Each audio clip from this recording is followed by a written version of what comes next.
How to add videos to my eyes only on Snapchat from camera roll.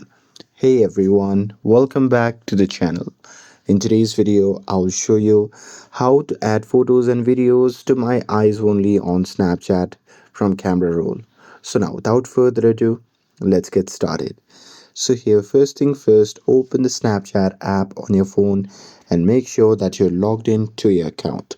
And now here, once you are inside the app, just swipe up from the bottom to go to the memories section. Now here, once you see the interface like this, just select the photos and videos that you want to add on to my eyes only. And here, once you have selected the photos and videos, what you can do is just tap on hide button, which can be seen in the bottom left side of the screen. So here, just tap on it, and here on the pop-up menu, just tap on move.